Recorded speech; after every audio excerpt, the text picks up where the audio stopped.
Welcome to Aftertaste, your source for honest reviews on LA's dining scene. I'm Vlad, a chef and cook with 15 years of experience. My journey in LA started working for Jose Andres at the SLS Hotel, before taking the helm of Petit Pastrami with Chef Ludo Lefebvre. Now, I'm a private chef. I love seeking out new dining experiences, especially with my partner Nicole, who loves to eat and cook as much as I do. Ever since we've met, we've loved going out to eat. On our podcast, we're bringing you our perspective on those experiences in the city of food that we love. So get ready to dig in and join us for your next meal.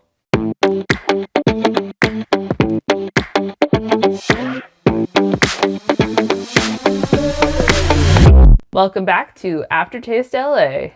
This week, we're going to be talking about our visit to Bar Benjamin on Melrose. Yeah, first bar we're covering that's not a restaurant.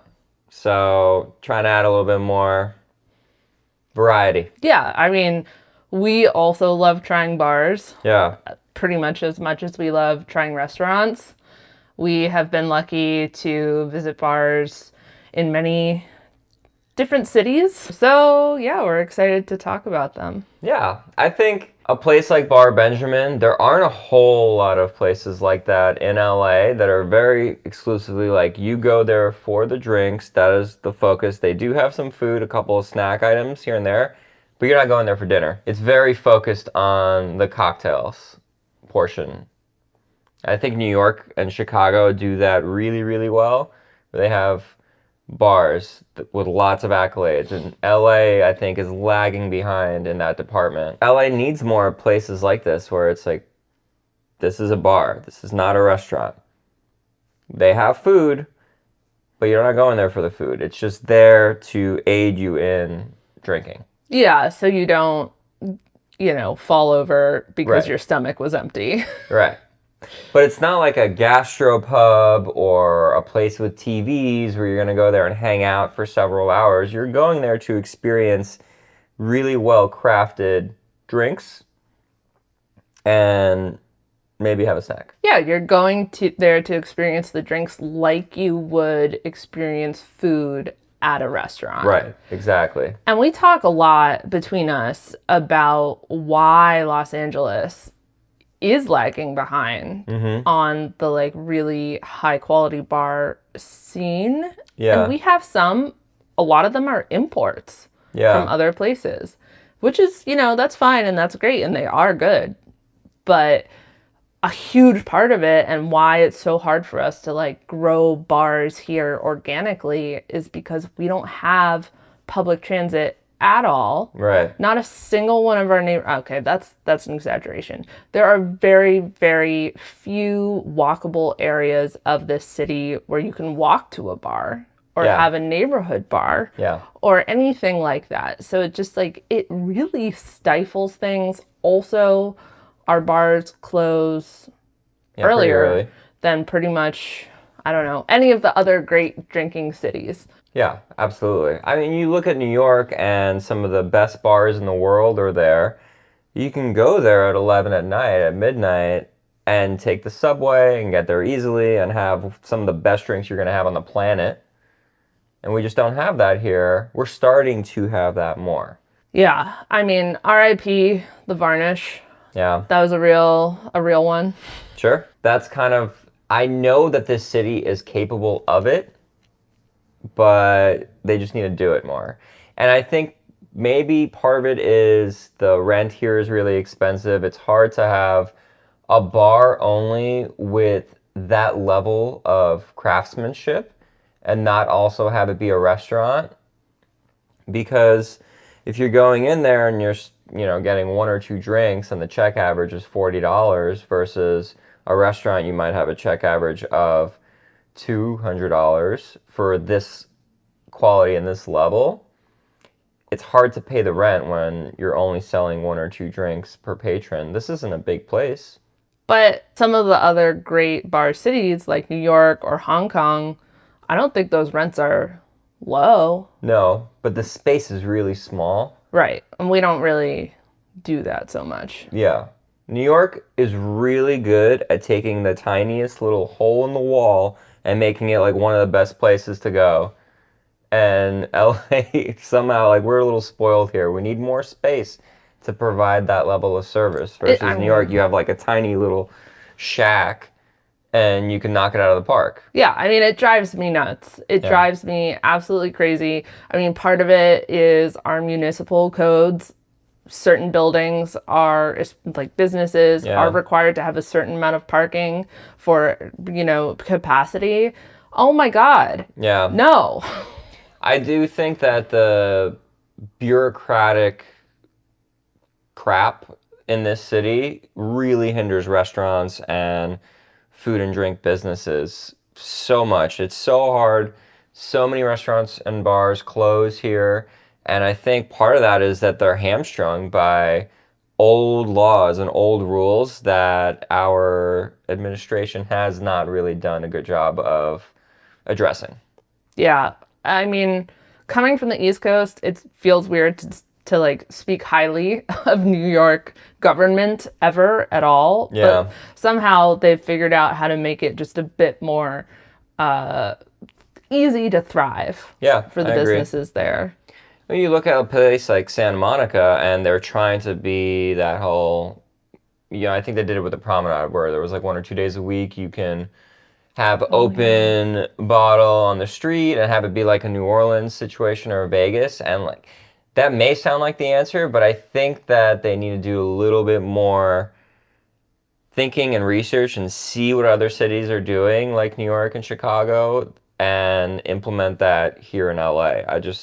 I don't know what the solution is, and that's why I'm not in government and I just talk about food and drinks. But we know what the problem is. yes, we know what the problem is. Something needs to change. Yeah.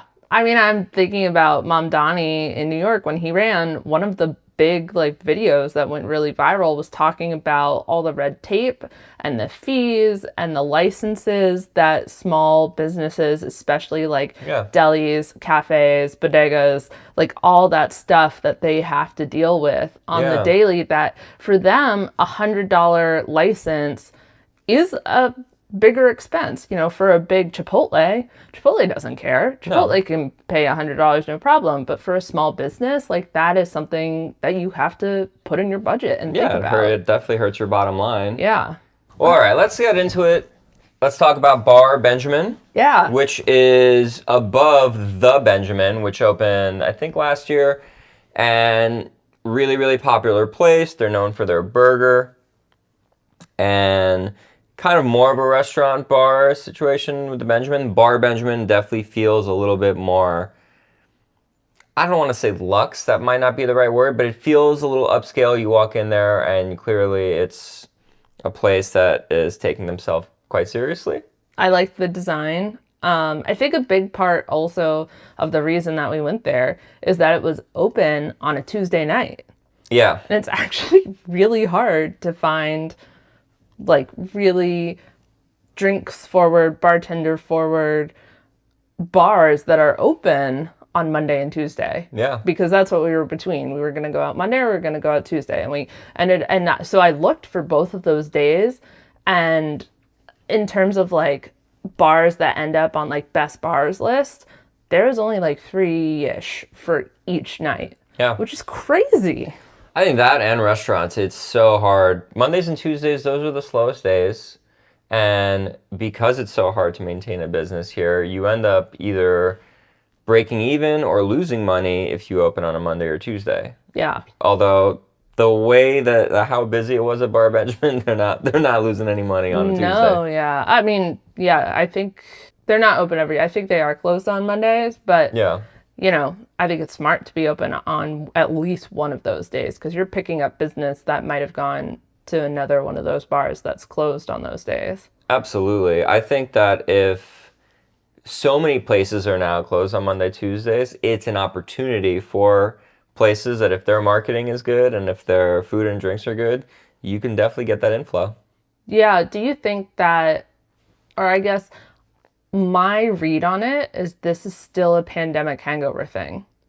I think more places, always there were some closed on Mondays and Tuesdays, but I think since the pandemic, it's been really widespread. I think the pandemic had something to do with it. I think that it was inevitable, pandemic or no pandemic. Just rising costs, inflation, minimum wage, how much you have to pay a full staff to be open. Labor percentages have just skyrocketed. Your bottom line is so much smaller now if you're a restaurant or a bar. If you're not packing the place, you're losing money. I love the design. I thought it was really cool in there. They have like this Art Deco style. The bar had a nice texture to it. The lighting was very soft, very warm lighting. So I love warm lighting. I think it feels very cozy and inviting, and like we're all experiencing this experience together. Yeah. And I like that a lot. Absolutely. I really loved the feel of the place. Sometimes you walk into a bar or a restaurant and you feel the energy and the decor and the ambiance as the music has something to do with it. When we walked in, it wasn't full, but it still felt alive. It felt lively and energetic. It felt loud, not like crazy loud. I liked the noise level, which Yeah. is actually surprising because I often struggle with a loud noise level. But here, in a place that is meant to be a bar, it's meant to be lively, it's meant to have energy. Yeah. I was down for it. Sure. And it does have kind of a low ceiling because you're on the second floor. It's not a super tall floor. So it dampened it a little bit. So there was loudness, but there was really no echo. No. I think so all around the perimeter are these kind of four top banquettes, like kind of half moon banquettes, and all that soft fabric kind of absorbs sound too, so it doesn't get overwhelmingly loud in there. Yeah, yeah. And those looked cool too. Yeah, they definitely. If you're like a group of four, like either a double date or, girls or guys night out, it's kind of a perfect place. Well, to even sit. better because it was like three two tops in a row. Yeah. And they don't have seats on the outside of the couch. Right. It's only on the wall side. Yeah. So I think if you had a group of 6 or 8 for like a birthday or something like that, that would be really fun. Yeah, for sure. Yeah. For sure. And then you're also like sitting back and like viewing the clientele. Like it's great people watching. Absolutely. And it's kind of a cramped one. We didn't sit there. We sat at the bar, but it looked like intimate, like close quarters. Definitely. Yeah. I think people do dates there. I'm sure. Oh, absolutely. I would do a date there. We did a date there. No, I mean in that couch thing. Oh yeah. So you're like next to each other. Absolutely. Yeah. We got sat at the bar. First thing that happens, here's a welcome drink. I love the welcome drink. Me too. The welcome drink itself, like the actual like flavor and taste, was very nice, kind of aperitif. There was some Amaro in there, I think. I think it might have been Aperol. Okay. It was good. It was like a little, a couple sips, kind of a first hello, get you hungry, get you thirsty.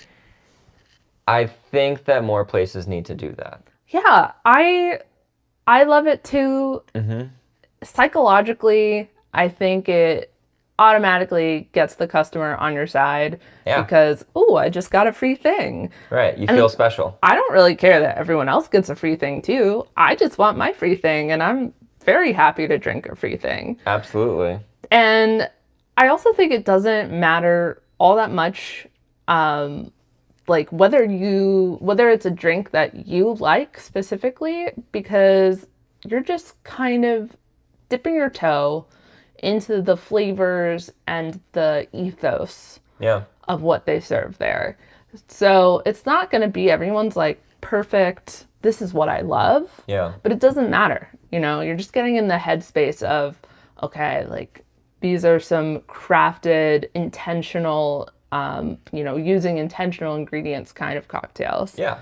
I mean, if you look at it like kitchens, especially Michelin kitchens and fine dining places, they have the amuse-bouche. It's not written on the menu. It's just like here's a first bite to get you salivating, get you going. It's good hospitality. When we host people at our house, first thing when we walk in the door, they get settled in, let me get you something to drink. Yeah, of course. Right? It doesn't have to be alcoholic, but the intention is you should already be having something while, we're busy, while you wait for us to take your order. You can start looking at the menu. You can start sipping on something while you peruse. Yes. So really, really great thing to do. I think it is difficult we just talked about how hard it is to have a bar or restaurant in LA and costs. So the concept of giving away alcohol or any kind of food or drink for free is a hard conversation to have, but I don't think it costs them that much per person to do it. You're getting like a 1 ounce pour of a pre-batched thing that they have in a pitcher. It tasted really good, but it is hard for some places to do that. Yeah. So I think they're lucky that they're able to do that. But I think more places that are going for that level of craftsmanship should be doing it. I think that they're clearly going for awards, And I think that if you're going to do that, if you want to be on that level, you have to bring in stuff like this. I agree. It makes it a meal mentally, psychologically. Yeah. It sets the table for the drinks meal that you're about to consume. Yeah, it's part of the experience. Yeah. And I think it'll make people feel like the drinks are even better. So the drinks menu was very exciting for me. I saw a lot of things on there that you might not normally see in cocktails. For example, horseradish infused coconut fat washed vodka. That's a mouthful. That's a huge mouthful. There's red bean in one, there's goat cheese bourbon in another, and yellow bell pepper appeared a few times on the menu. And that's just a smattering of the more interesting ingredients across this menu. I also saw a lot of spirits, amaros, like everything from across the world. Yeah. There were many, many countries represented on this menu. And I thought it was very cool because a lot of bars, they're very loyal to one part of the world a lot of times. Like, for example, we went to Firstborn recently, and they're a Chinese restaurant, so there are a lot of Asian and Asian style liquors, etc. on that menu. And that's super cool. Yeah. But what you don't see a lot is a menu that incorporates those kinds of ingredients, those like hyper local ingredients into a menu that has so many others as well on it. Yeah. So I thought that was awesome. And this was a really crazy menu. But once you start peeling back the layers, it still like maintains all the classic cocktails. There's martinis, there's old fashions, there's milk punches and sours and tiki drinks. But you have to talk to the bartender to figure out which ones those are, because based on reading it on the menu, you really don't have any idea. Yes. So the menu was pretty long. It was like 3 little book pages. Yeah. And it was split into vibes, basically. So you had rich, savory, bright, unexpected, boozy martinis, and then some non-alcoholics. Yeah. So I thought that was a cool way to split them up. They were pretty obvious, like, what that meant. Yeah. According to the section. So that did work for me. I like that more bars and restaurants are starting to categorize cocktails more versus you just have like a long cocktail list and you have to like really like study it, versus if I already know that I want a martini or a boozy drink, I'm going to immediately flip to that section. So I appreciate the categorization. Yeah. All right. Well, moving on. So the first drink I had was called the Sky Daddy. Ooh, baby. Which had fig and sumac rye, brown butter, banana, and bitters. So I was looking for a spirit-forward drink. It was in the boozy section, and I had already been eyeing it, but I asked the bartender for some recommendations. He also pointed me towards that, so I was like, great, sold. And mostly it tasted like a regular old-fashioned, but then it brought him some hints of other things. Yeah. First of all, my favorite thing about this was the mouthfeel. This was the smoothest, nicest feeling old-fashioned I've probably ever had. This Yeah. is my favorite in terms of texture. And I think the brown butter was the fat wash type of thing. Yeah. And wow, it was almost thick. Yeah. I've never had an old fashioned like that. I thought it was perfect for the season. Yeah. In December, really cold, and it was like very warming. Yeah. Liked it. Yeah, it was really, really nice. And then you had the banana, which of course goes great with brown butter. So And rye. and rye, yeah. I mean, yeah, everything. It was just like a really, really nice old fashioned. Yeah, solid drink. I like the ice cube. Yeah. It's got the big B for the bar, Benjamin, in there. Yeah, I like those. They don't have to do that, but it doesn't hurt. I know, I want to get them at home so badly. One day. One day. We don't serve enough drinks to have those yet. I had Ben's Martini, which is Monkey 47 gin, dry vermouth, lemon oil, and it's served with a little thing of chips. And like most martinis these days, it came with a sidecar. So you get 2 martinis instead of 1. I thought this was a really, really good martini, properly diluted, very clean feeling, very, very, very cold. The extra sidecar is always nice. There was, like, I've had great martinis in town. This wasn't, like, leaps and bounds better than that. It was just a really great martini. A little expensive.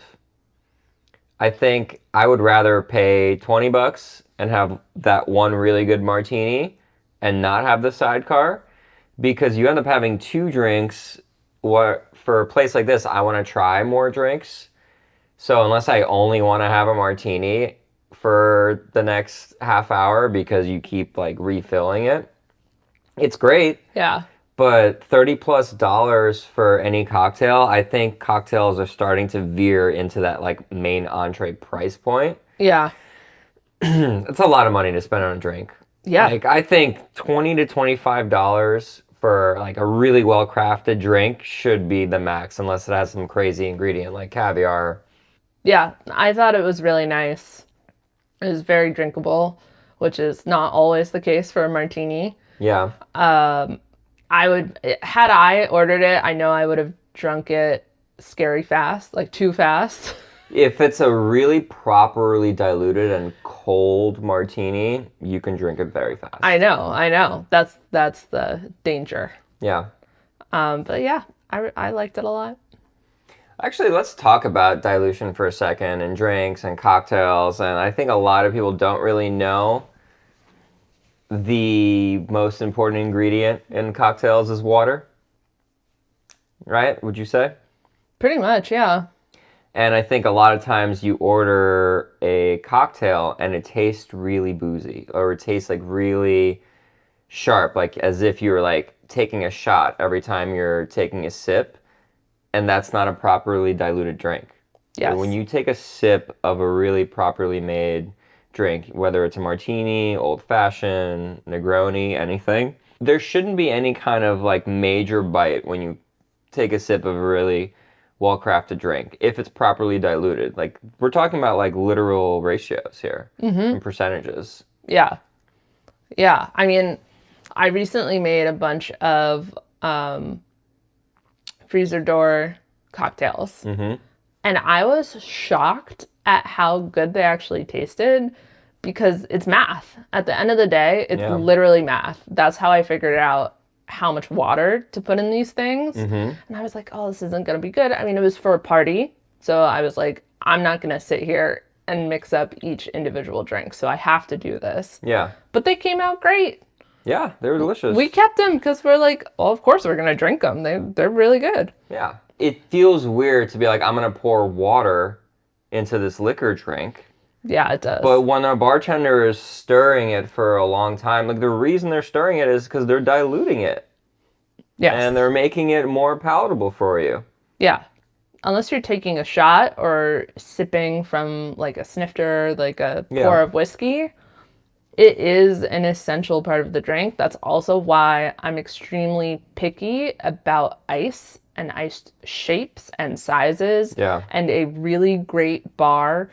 That's something that they're probably getting delivered or they're hand carving the ice behind the bar.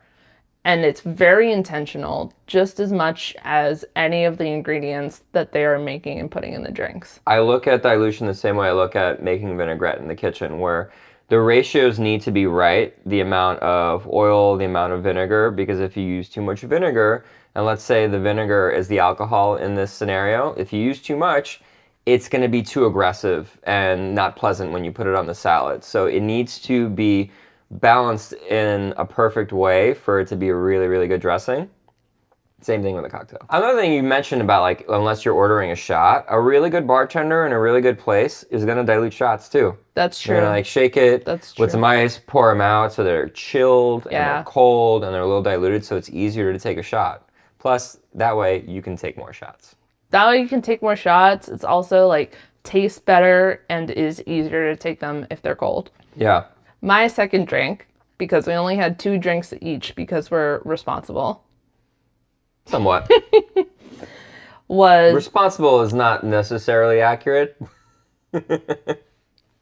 Okay, I didn't want a hangover the next day. Yeah, there you go.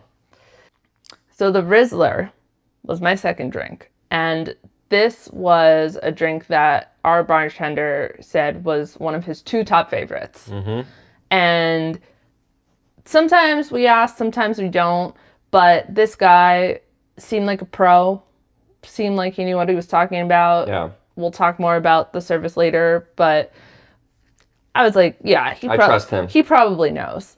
So I got the Rizzler, which is tamarind-infused 110 proof tequila, Oaxaca rum, grapes, cucumber, tomatillo, apricots, pineapple amaro, and lime. Man, that's so many ingredients. It's so many ingredients, and let me tell you, this thing was delicious. Yeah. I loved this. It was very tart. Definitely a tiki type drink. It was served over the domed pebble ice with like a huge spray of mint leaves, which I love, just for the aroma. Sure. And then it also had a chamoy straw, which was also really cool. I love chamoy. So it's kind of tiki by way of Mexico because you have that Oaxaca rum and the tequila in there as well. Yeah. So it was a really cool kind of thing, kind of combo. But the fruit and vegetable elements really mellowed out that tartness. You know, the tomatillo, the cucumber cooled it down. Yeah. So cool, so cool. And like when you see just grapes in a drink, right. I mean, I guess technically it's grape juice because they just like blitz it all and make a juice out of it. But, you know, super cool. Yeah, I thought it was a really delicious drink. I thought it was a perfect drink for you. Yeah. Really tart and really well balanced, but for the tart is your thing. Well, he was like, well, that one's like really tart. And I was like, that's the one. Got it. Yeah. Also, I love pineapple amaro. I think it should be used in more stuff. I think it's delicious. It's delicious. Absolutely. I mean, amaro in general is delicious, but one thing I want to go back to, like, our kind of back and forth with him. I think that he clocked the fact that we know more about drinks than most patrons. Why do you think that? Because he said there are better drinks on this menu than the one that you guys are thinking of. Yeah. So he kind of clocked that, like, oh, okay, like there are drinks on this menu for the layman, and there are drinks on this menu for people like us. And I think the Rizzler and the one that I had were that. It is crazy that he said that. I was so shocked. Yeah. That he said that. And we asked him, like, have you been here since the opening? He's like, yeah. So this isn't just like a new hire kind of person. Like, he is been there since the beginning. But I thought that was okay. He did a really great job of learning who his guests were in a very short span of time with very, very little information and making a great recommendation based off of that little information. Yeah, I mean, he killed it. Yeah. With that being said, he recommended to me to order the Mojo Priest, which was mezcal, Aguardiente de Cana, which is kind of a distilled liquor made out of cane juice, hatch chili, pineapple, lime, and allium tincture. So both our drinks actually had a little bit of a Mexican, Latin American vibe. They both had pineapple. Did they both have mezcal? Yours have No, mezcal? mine was tequila. Okay. The first sip that I took of this drink reminded me so much of my favorite drink from Daisy, which is the salsa verde margarita. Part of that is because of the allium tincture, which allium is like onion family, so they probably make like a juice or liquid out of a bunch of onions. They probably take the scraps from the kitchen from all their onions and they make a little tincture out of that. But it gave this really nice savory note to the drink and balanced it out. And it was very, very green. So immediately I'm like, wow, this tastes like a salsa verde margarita from Daisy. A little different. Yeah. For sure, a little different. It's not like they're copying or anything like that. But it was in that world. And it was a fantastic drink. I loved it from start to finish. It was definitely a you drink. Yes. And I can appreciate it, but I wouldn't order it. Mm-hmm. But I thought it tasted great. Yeah. I think that if you love margaritas, if you love mezcal. I think you have to enjoy A, savory drinks, but also B, spicy drinks. Yeah. That's a must. Sure. Yeah, the hatch chili in there, but it wasn't too spicy. It was very like spicy margarita inspired. It was almost more like spicy acidic rather than spicy hot. It tingled you a little bit. Yeah. Just a little bit, kind of tickled. I think this is just a really well balanced drink. It was sweet, it was sour, it was like lightly spicy, smoky from the mezcal. It had everything that I loved in a drink that wasn't spirit forward. Okay. I usually go for a martini or an old fashioned or something like that, and this was more balanced. Yeah. Less spirit forward, less boozy. I think if you don't like really boozy drinks and you like margaritas, this is for you. So the food menu at Bar Benjamin is pretty concise, very snack oriented. There are a couple of larger format items like there's a seafood tower on there, there's a big meat and cheese plate, a couple of sandwiches, but for the most part it's small snacks and bites. And I think we mostly went that direction. We did order 2 of the larger format things. And I think next time I probably would just go with snacks. Not that they were bad, but I think I don't want to feel full after coming here. I just want stuff to go with the drinks. Yeah. One thing I did appreciate about the menu here is they are incorporating stuff from other places and local businesses. Not just everything there is made by them. They have the meat and cheese plate. All the meat and cheese is from the cheese store Beverly Hills, which is a fantastic establishment. If you have never been to the cheese store in Beverly Hills, absolutely go. It is a fantastic experience. The pastrami sandwich just uses RC Provisions Wagyu pastrami, which is a fantastic product. One of the desserts featured chocolate from a business. Valerie, exactly. Yeah. So I like that they are kind of repping other spots that they like. Yeah, and yeah, seeing cheese store on there, I'm like, oh yeah, they know what they're talking about. Absolutely. Like that it's going to be great cheese and great meat. Yeah. It's not going to be the regular standard crap that a lot of places serve. Yeah. One time we went to a place, we got a meat and cheese board that looked like... It looked like a Lunchables. It looked like worse than Lunchables. It was one of the... Yeah, we're not going to name the place. No. It was in LA. It was a bar. And we have not gone back since. And I don't think we will be. No. But yeah, we've had some bad ones. Yeah. So I do think some of the items on this menu also are on the Benjamin, one of those being the deviled eggs that we had. First thing we had, deviled eggs. Pretty classic standard deviled eggs, Dijon dill, some crispy capers on top. I really appreciate the generous amount of filling. Yes. Sometimes You get really skimpy with the deviled eggs when you order them at a restaurant. They're expensive. They're a pain to make. You only get 3. At least they really fill these things up. So I thought they were really tasty bite, really great way to have a snack with my martini. Yeah, they're perfect for that. Yeah. Yeah, I loved these super solid deviled eggs. Mm-hmm. I thought it had the right amount of Dijon. Yes. And I really liked the crispy capers on top. Yeah, they're a nice touch. The texture of the overall filling was really nice and creamy, but dense. Like sometimes it could be a little too loose, and this was not that. This was really proper. I actually thought they were a really perfect pairing for a martini. Yeah. The martini and the deviled eggs here together, and maybe a side of chips. The martini comes with a little bit of chips. You can also order the normal size chips. It's like $5. Yeah. We actually did order them later to go with the next thing that we had. Which was the fried pickle dip. When I saw this on the menu, You knew right away. Knew I was going to order it. There was no way to stop me. I looked at the menu before we went, and I was like, fried pickle dip? She's ordering that 100%. I love fried pickles. Yep. They're probably my favorite fried food ever. Interesting. Your favorite fried food is fried pickles? I think so. Wow. Like if I went to one of those state fairs where they fry everything, I think the pickles would be my pick. Wow. Let me ask you a question. Battered or breaded?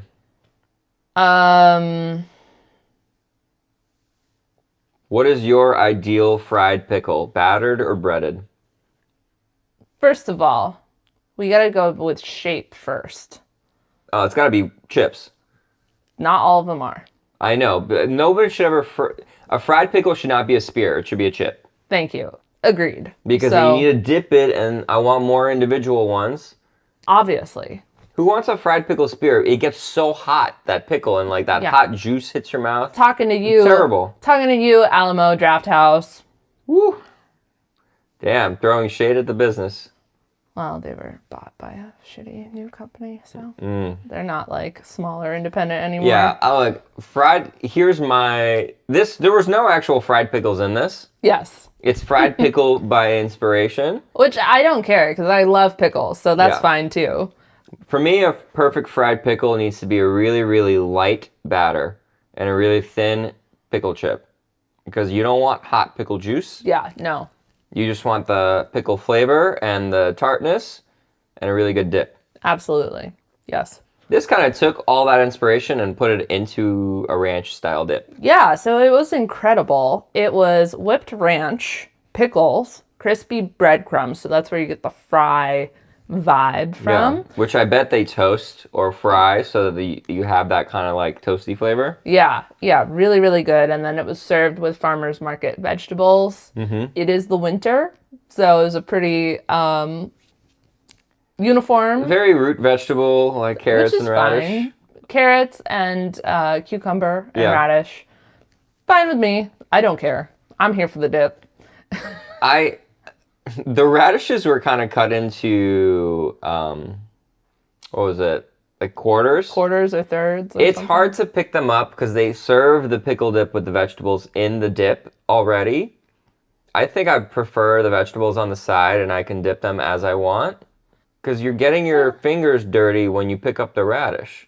Oh, I just used the cucumber to pick up the radish. Okay, I was a lot less creative with I was just a little bit like, nah, get my fingers dirty, I don't care. Well, and then, so we finished the crudité that had been served with it, and we had to ask for the chips. Yeah, we ordered more chips because there wasn't enough vegetables for all the dip they give you. Right, it was a lot of dip, which I actually appreciate a lot. Yeah. But I think you should have the option to order it with the chips because you need more stuff to go in It's on there. the menu, I guess you could. Yeah, totally. I mean, think they should do, like, hey, do you want that with a side of chips as well? Like, upsell it. yeah. They should upsell it more. Yeah. Because it didn't really occur to me because, I never had it, so I don't know how many crudité come with it. But now that we've had it, I would always also order the chips. I would be interested to see in the summertime, the springtime, what other vegetables they incorporate, because I did feel like it was a little boring. It's the wintertime, so they're strapped to what they have. I mean, carrots are probably my favorite. Yeah. They're my favorite snacking vegetable. For this dip, it kind of makes sense. The perfect thing. Yeah. So the pickles were like minced up, fairly small, and just mixed through the whipped ranch. And then you had the crumbs on top, and it almost tasted like a fancy onion dip. Absolutely. It was. I mean, it's a crudité, but a little bit more than that. Yeah. Right. Yeah. But I loved it. I will order it every single time that we go. No question. Yeah. My one small note about this was I thought that the cucumbers that came with the dip were a little old. They were not prepared that day, and they were cut. They cut the seeds out, which is fine. Like some places do that. I don't mind the seeds, but they were not cut that day. I can tell. I could not tell. Yeah. But that's good. Yeah. I maybe I can tell because I've prepped crudité a bunch, and this was not prepped that day. Yeah. Interesting. I mean, they weren't bad. They were good enough to serve, but they looked a little bit dried out. The other two things we had the shrimp roll and we had the pastrami, the Petit Pastrami. So the shrimp roll. I'm a big fan of a seafood roll. So I was very up for this dish. Yeah. Shrimp salad, pickled celery, Old Bay, dill, smoked salmon roe, and brioche bun. I thought this was good.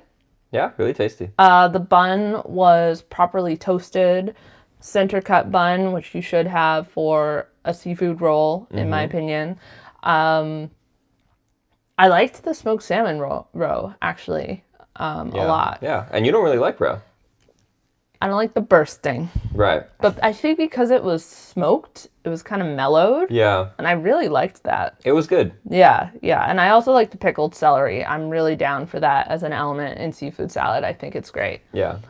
Better than raw celery. Yeah.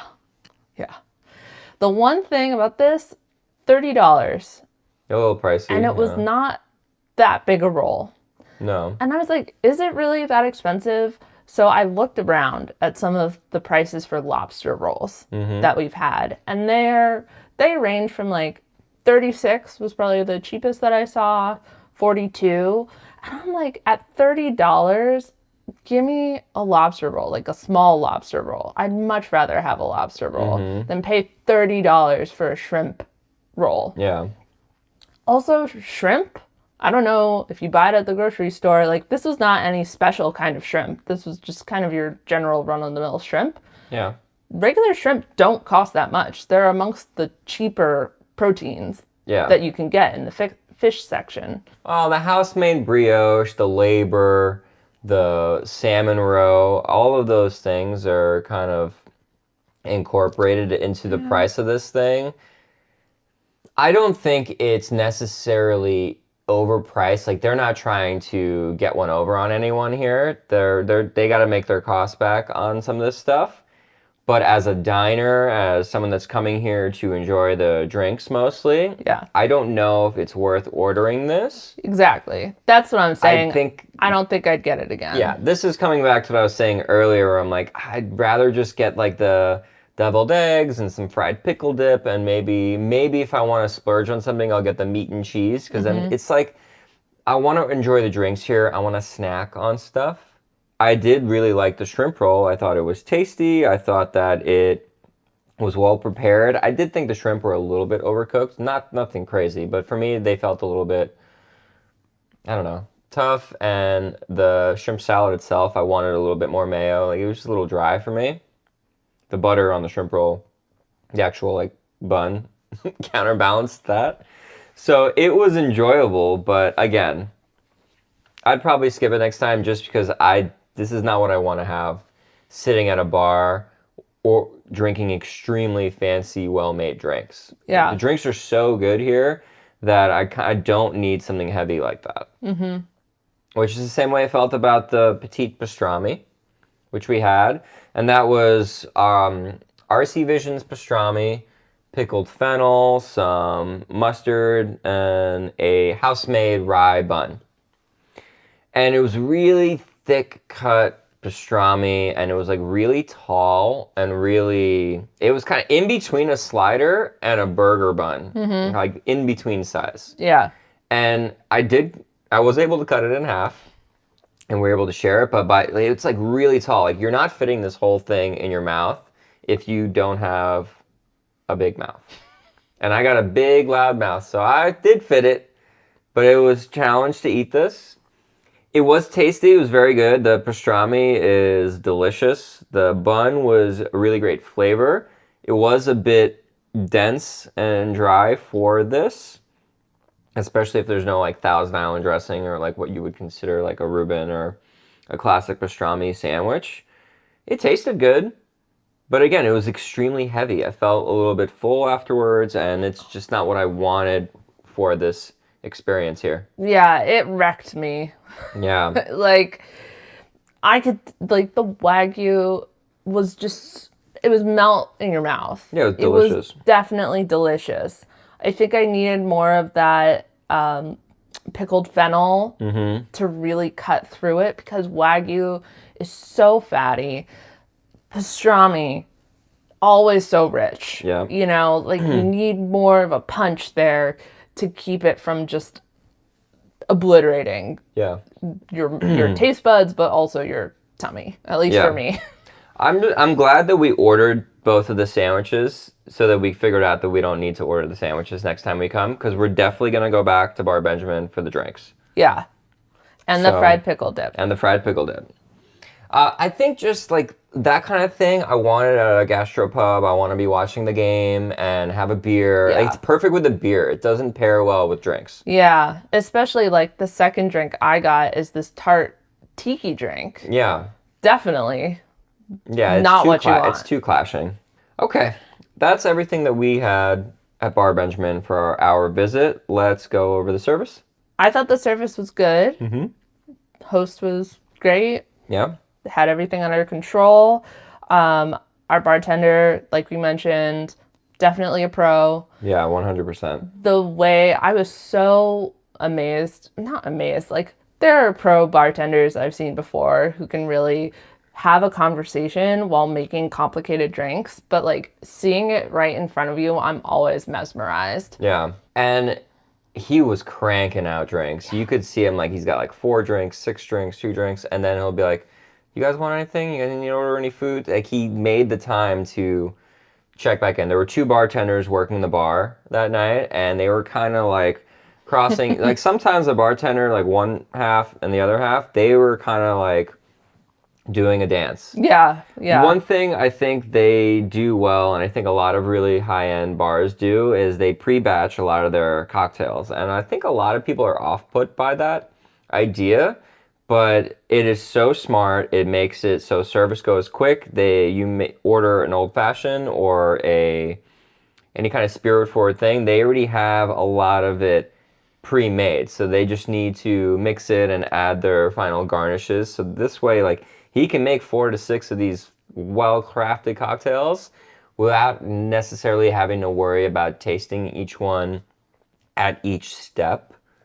So that really helps with their service. Yeah, I mean, this is a conversation that's happening more and more, actually, as bars but continue to really do heavy prep kind of cocktails where they are, juicing their own fruits, vegetables, etc. They're fermenting things in the back. They're clarifying. And a lot of bars, and Bar Benjamin does not do this, but a lot of bars are literally packaging them. Usually for sale, for stuff, not just for like when they serve it to you at the bar, it comes in a can because for carbonation you can't pre-batch it. But they're putting all this work into it, like days of work to put it in this can, and people are getting these cans or these pre-batched things, they think that and they're like, buying it. Oh, like they didn't put any work into this, they just gave me a can. And I understand that thought process. What's the psychology of it, right? Yes. The psychological, like, oh, why am I paying $22 and giving a tip for something that you just poured out of a can? They are not realizing how much work is involved in this. Yeah. So you know, I get the psychology of it, but frankly, they're probably putting more work Absolutely. in rather than less to have it pre-batched like that for And you. it costs. They have to pay for the can. Yeah. They have to buy the thing that like cans it for them. It's expensive. And so Bar Benjamin had a fridge with all their pre-batches. They're Yeah. like bottles. They're not the cans, they're the bottles. And even so, you still have to mix it. Like you still have to do work to put It's it a ton of prep. into its final form. So even though some of the elements are pre-batched for them, they're still having to build that cocktail right Yeah, there. absolutely. You know? There's a lot of work involved. Yeah. And you can taste the quality and the prep. It's good. Like, there's no way they're getting a coconut, horseradish washed vodka or the red pepper thing or the goat cheese bourbon. Like that, they're not doing that in front of you. No, That takes hours of work in the middle of the day before they're open. yeah, absolutely. So, yeah, everything they've done to set themselves up for success to make sure that they can worry about the service shows. Yeah. I thought the service here was great. We sat at the bar, which I think you always get a little bit better service at the bar at a place like this. I don't know how the service was in the booth. I would be curious. Yeah, we should check it out. Slow, but no one looked upset. There. No. No one seemed like waiting or empty table, that kind of thing. It just seemed like a well-oiled machine. People were definitely having a good time too. Yeah. Yeah, for sure. So normally for restaurants, for our verdict, we give between 1 and 4 taste buds. Because this is a bar and we're reviewing the drinks here, we're going to give it sips. So 1 out of 4 sips, we're giving Bar Benjamin 3 sips. I think if you are looking for a fantastic cocktail in town, it is worth the trip to go to Bar Benjamin.